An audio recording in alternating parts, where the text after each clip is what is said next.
Afghanistan, 10 morts au moins dans un attentat suicide. Au moins 10 personnes dont 8 civils ont été tués mardi dans un attentat suicide visant un véhicule des forces de sécurité afghanes dans les faubourgs de Jalalabad, a annoncé le porte-parole du gouverneur provincial à l'AFP.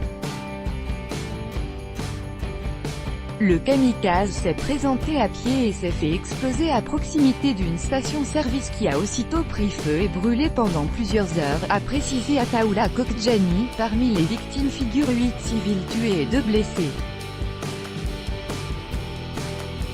2 membres des forces de sécurité ont également trouvé la mort et 2 autres ont été blessés.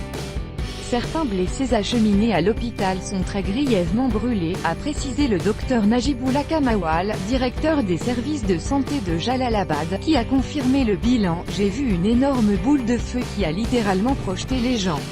Certains brûlaient. L'incendie a duré des heures avant d'être maîtrisé, a précisé un témoin de la scène, Esmatullah.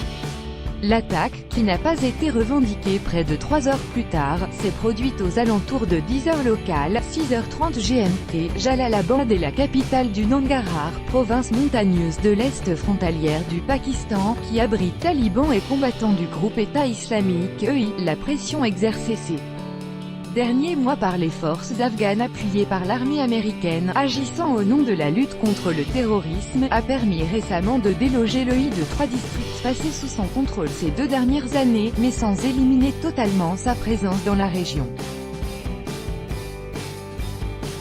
Depuis la fin du cessez-le-feu de 3 jours observé mi-juin entre forces gouvernementales et talibans, c'est la région de Jalalabad qui a subi le plus d'attentats, tandis que le niveau de violence a reculé dans le sud et le sud-est du pays, selon une source de sécurité. Une conférence internationale d'une centaine de dignitaires religieux venus d'une quarantaine de pays est réunie jusqu'à mercredi à Jeddah, en Arabie Saoudite.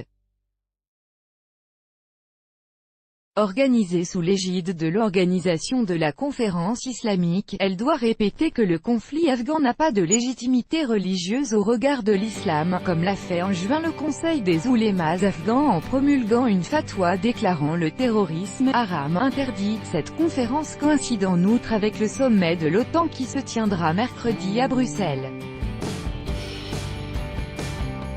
L'Organisation du Traité Atlantique compte 16 000 hommes déployés en Afghanistan en soutien aux forces afghanes, dont 13 000 Américains. Tout droit de reproduction et de représentation réservé. Copyright 2018, Agence France Presse.